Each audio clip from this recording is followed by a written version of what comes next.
Welcome to Leatherneck Insider, Western's premier sports provider. I am Joe Music. And I'm Zach Zanelli. The WU women's basketball team hopped on a bus to Sioux Falls, South Dakota for the Seminole League Conference Tournament. The 7th seed Leathernecks took a loss to the 2nd seed South Dakota Coyotes in the first round. Looking at the glass half full, Danny Nichols, Evan Zarz, and Elizabeth Lutz obtained all conference honors because of their dominating performances this year. Summit League recently announced that not one, not two, but three of our Lady Leathernecks got all conference honors for their spectacular performances this year. One of those three players was Danny Nichols, earning the second team All-Summit League award for her incredible performance this year. She was the 5th highest scorer in the entire league with 15.7 points per game. Points isn't the only thing Danny is putting up, as she also finished the season with 4.6 rebounds, 2.3 assists, and 1.6 steals and 0.5 blocks. The next Lady Leatherneck to be awarded was Evan Zarz. She earned All-Summit League honorable mention for her second consecutive year. She had an amazing performance this year, leading the Summit League in rebounds with 9.0 rebounds, making this her third consecutive year of starting with at least 9.0 rebounds. She also broke her personal record this season of 18 rebounds paired with 13 points. Last but not least, we have Elizabeth Lutz, who had an outstanding season. She earned the All-Defensive Team Award this season, being the Leathernecks' first defensive award since Zane Tulane. Lutz also led the entire league in steals with 2.2 steals per game. She also matched her season high of 7 steals this season against Oral Roberts on February 14th.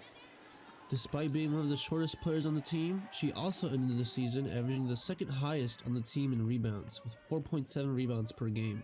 The Lady Leathernecks did amazing this year, and we know that they'll continue to surprise us. This has been Daniel Anaya with Leatherneck Insider. Dang, Daniel, back at it again with another great topic. It's sad to see them come home so quickly. Speaking of coming home, the Fighting Leatherneck men's basketball team is knocked out of the first round. This season has come to a close after falling to Oral Roberts in the Summit League Conference Tournament. Despite the loss, 2 players earned recognition for their efforts all season long. The WIU men's basketball team finished 16-15 overall and 7-11 in conference play. They kicked off their season with a 75-74 Big Ten win versus Nebraska.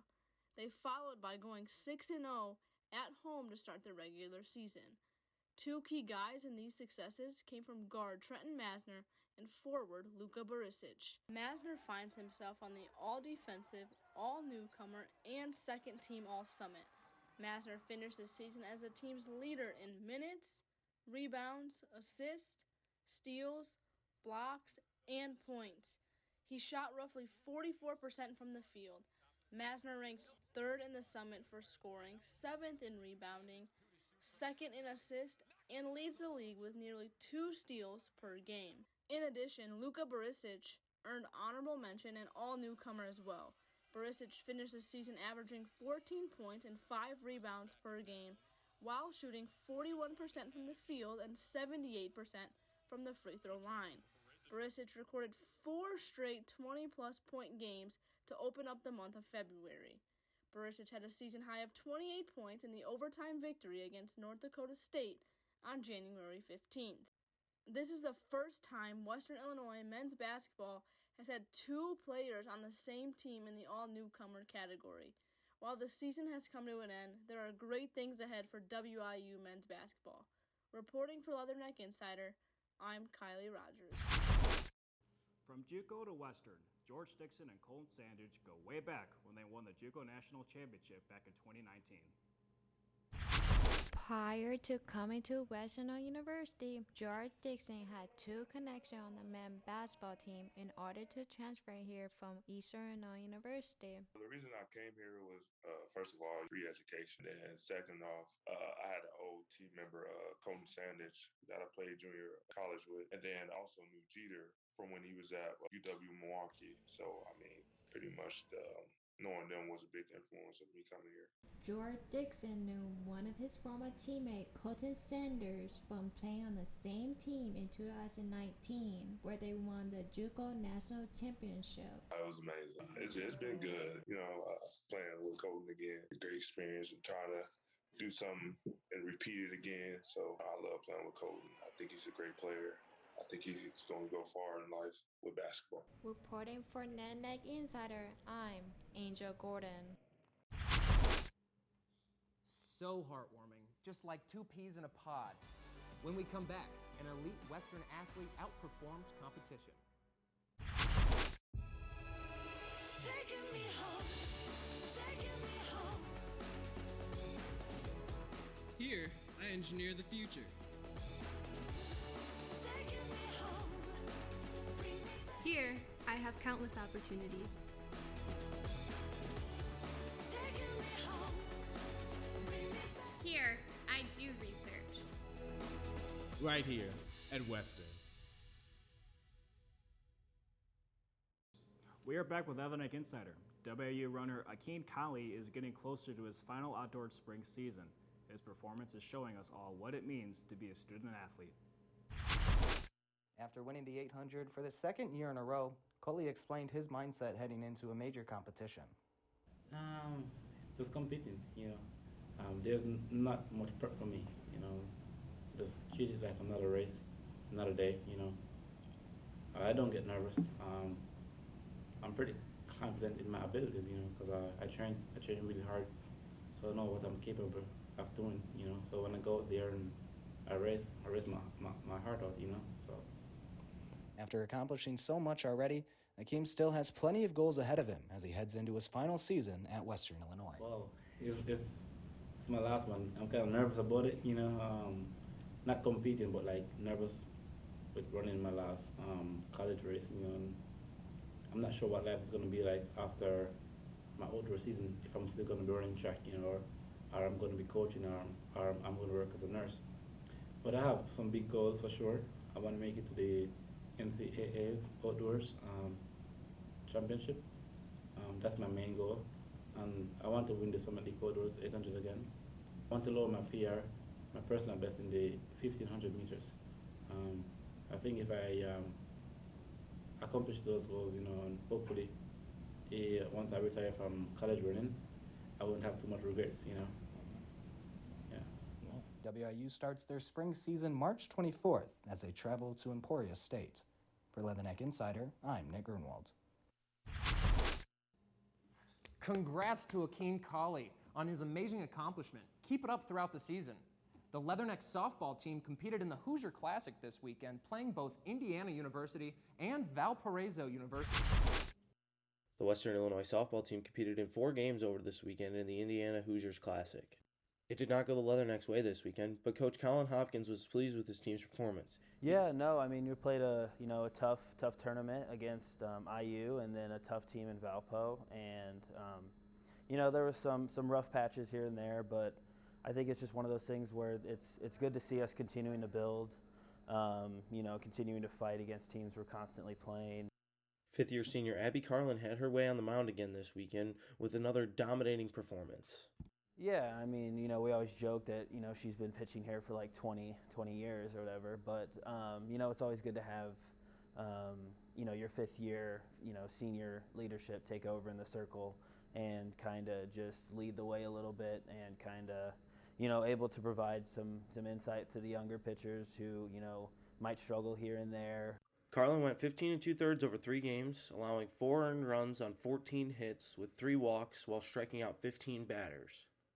The Leathernecks will begin their spring break trip down at Murray State at the Racer Classic on March 13th as they take on the University of Evansville and Murray State University. Great work, Jack. We are excited for the softball team to have their first home game here in Macomb next month. The Western Illinois men's golf team competed in the 2022 Gulf Coast Collegiate and the Benbow Collegiate. Florida native Watt Spear has been lights out for the Leathernecks early on this year.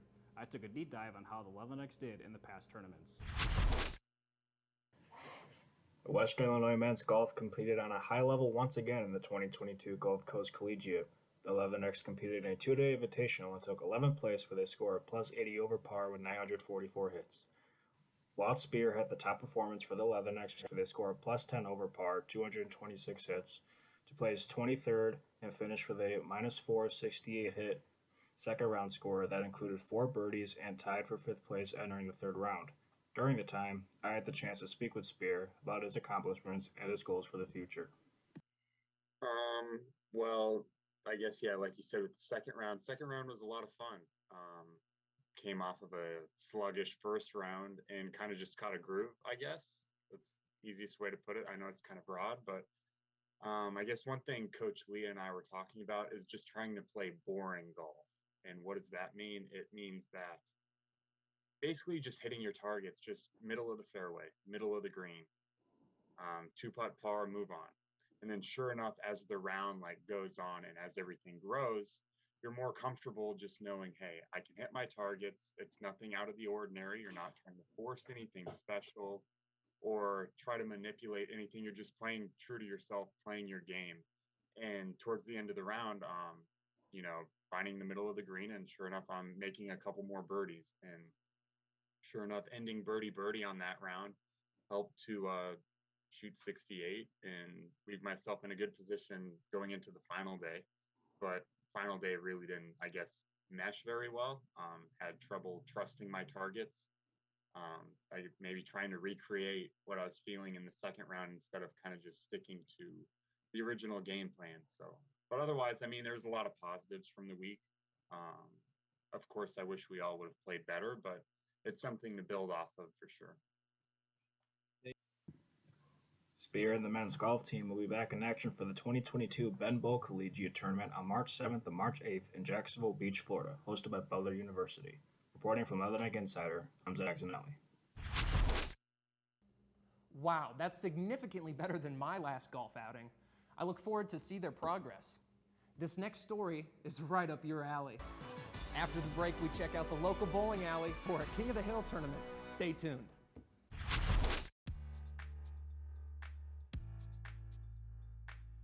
Your vision. My goal is to work at a top 100 television station as a reporter, anchor, and a producer. Our mission.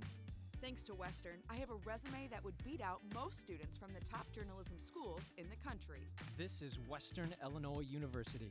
I am a success story. I am a Leatherneck.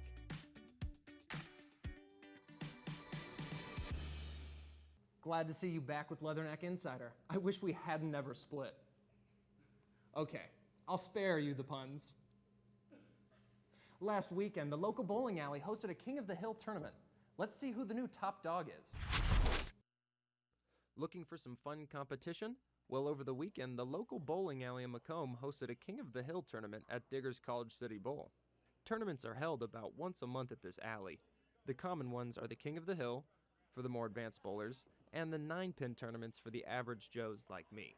Each competition is open to the public, including Western Illinois University students. Many current WIU students and alumni participated in this event. The tournament starts off with everyone bowling 4 games each. The scores are totaled with the handicaps, and then the bowlers are seeded into a bracket based on highest scores. Only the top 12 bowlers will continue into the bracket. For some bowlers, they started out the night hot with high scores to secure their spots in the top 12. The rest of the bowlers were left with a cold memory of 1 pin standing. We finally boiled down to the best bowlers of the night, the Final 4. And the matchups were Jamal Campbell against Jimmy Griffith and Jaquan Crawford against Brody Dakin. Jaquan and Jimmy both win their matchups and move to the championship game, where Jaquan Crawford would outscore Jimmy Griffith to become the King of the Hill. I asked Jaquan after this win how he prepared for this tournament. I practice like 5-6 days a week for a couple hours a day. I really stayed slow and made sure I remembered to keep my cool and not be overhyped. I have my mom make some of her infamous tater tot casserole. Got me ready for today. The power of potatoes always works. As the King just said, the proof is in the potato. For Leatherneck Insider, I'm Joe Music. What an interesting story, Joe. I need to get back to the bowling alley real soon, but split happens. As the NHL season rolls along, there are teams that need to fill in holes as the playoffs are right around the corner. With the trade deadline scheduled for March 21st, here's more as we break down the trade rumors. The NHL trade deadline is approaching very fast, and there has been many rumors going around the league. To name a few, John Klingberg has requested a trade out of Dallas and is rumored to be traded to either the Anaheim Ducks for players like Hampus Lindholm or Josh Manson, or the Carolina Hurricanes for Ethan Bear. JT Miller of the Vancouver Canucks is rumored to be on the move to Toronto for prospect Topi Niemela and draft picks, or Minnesota forward Victor Retz and draft picks. Jacob Chikrin, who has been in the trade talks for most of the season, has been linked to be moved to the Toronto Maple Leafs. If the Nashville Predators can't re-sign forward Philip Forsberg before the trade deadline, then the Preds will be shopping him in the market. The NHL trade market is heating up as the NHL trade deadline is Monday, March 21st, 2 p.m. Central Time. For Leatherneck Insider, I'm Ben Polanka. Awesome job, Ben, on those interesting trade rumors. I'm curious to see what my favorite team, the Chicago Blackhawks, do at this year's trade deadline with their new general manager, Kyle Davison, who just got announced last week. What about you, Joe? Yeah, I'm an undecided NHL fan, honestly. I haven't had a team to try to recruit me that, I could actually represent. I'm definitely willing to get any offers if anyone's willing to give me anything free. Bandwagon, yeah, I'll be one. I don't care. You know what? But all around, I think that if I had to pick a team, it'd be the Boston Bruins, for they have the highest fight percentage, and that's probably the most entertaining game. In other news, Shamrock Shakes are back, which means it's March, and madness is at an all-time high. When we come back, our in-studio college basketball analyst, Trevor Davis, will discuss his top picks for the NCAA March Madness tournament. Western Illinois University. Our beginnings in 1902 focused on providing affordable teacher education training. We've changed with the times and excelled through the years. Today, Western is positioned for the next 100 years and beyond. Affordability of diverse academic programs, outstanding learning opportunities, and hands-on experiences provide excellent job placement for our graduates. This is Western, forever Western. Welcome back to your sports provider. It's Leatherneck Insider. The NCAA Basketball National Championship Tournament is approaching quickly. Trevor Davis and Dane McElwee break down their top picks. Thanks, guys. It's been a crazy college basketball season, and now, Trevor, it's time for conference tournaments. Starting out with the ACC, it's been a bit of a down year with these teams not seeing the same amount of success that you and I are used to. With that being said, who do you like to win this tournament? Well, starting out with a couple things, Miami and North Carolina, they're two kind of bubble teams that I think would need to make a serious run, get some impressive wins in this tournament if they want to really solidify their spot in the tournament. With that being said, though, I think Duke is really the overwhelming favorite in the ACC. Paulo Banchero, one of the best players in the nation, arguably the #1 overall draft pick. I like the way he's been playing. There's a lot of talent on this Duke team. They've been pretty consistent all year. I know they had that loss to North Carolina in their last game of the season, but I think there was just a lot going on with Coach K's last game, and it being the Duke-UNC rivalry. I don't put a whole lot of stock in that loss, and I don't think there's really anybody else that can give them a serious challenge in this tournament. Yeah, Banchero, an outstanding talent. A team that I think you're forgetting about is Wake Forest. They had the ACC Coach of the Year and the ACC Player of the Year. Now, let's head out west to the Pac-12. Arizona holds the top seed, followed by UCLA and USC. Who do you think gets the bid out of the Pac-12? Well, last year the Pac-12 was a real Cinderella story with Oregon State, one of the lower seeds, going on a great run, making a little bit of run in March Madness, and they got the bid out of the Pac-12. That being said, I think the top 3 teams are really where this is at. You could get some outside challenge from Oregon or Colorado if they could put it together. But I really think USC, UCLA, and Arizona are the teams to beat in this tournament. And I think UCLA and Arizona have really separated themselves from the rest of the conference. I don't think USC is quite there yet to challenge them. And I just like Arizona a little bit more than I like UCLA. Arizona's been a little bit more consistent all year, and they've split the series 1-1 with UCLA, but I like the way the Wildcats have been playing. I think they're a serious national title contender, and I think they just barely edge UCLA in this tournament. Yeah, that UCLA-Arizona matchup, everyone is looking for that matchup. I could see the Bruins making another run deep into March. Now, let's look at the Big 12. This is a conference that's very top-heavy. Either you're really good or you're not very good. Who do you like? Well, I wouldn't be surprised if there are some teams that we're used to seeing towards the top half, teams like West Virginia, Oklahoma, even Kansas State, that fell off a little bit this year. I wouldn't be surprised to see them make a run in this tournament, make a little bit of noise. But I really think it's between the top 4 teams in the conference. You got Kansas, Baylor, Texas Tech, and Texas being the cream of the crop in the Big 12. They're all firmly in March Madness. But between those 4, the contenders for this tournament, I really think, are Kansas and Baylor. And I like the way that Baylor's been playing a lot better. I think they've been a little bit more consistent, especially later in the year than Kansas has. Kansas hasn't impressed me quite as much as I would have liked in order to name them the champions of the Big 12. So I really think the defending champ Baylor Bears are going to bring it. Yeah, I agree with what you say. I think the reigning champ Baylor Bears, they'll win the Big 12 tournament. Now, let's look at the Southeastern Conference, the SEC. There are 4 teams that really have separated themselves from the rest of the pack. What do you like? Yeah, out of the SEC, I think it's really between Kentucky, Auburn, Arkansas, and Tennessee. Those are the top 4 in that conference. And, you know, Auburn's been pretty consistent all year along with Kentucky. And we saw Arkansas and Tennessee, they're really shaky in that beginning of the year, almost looking like bubble teams. And they really sort of solidified themselves and found their groove in the later half of the season.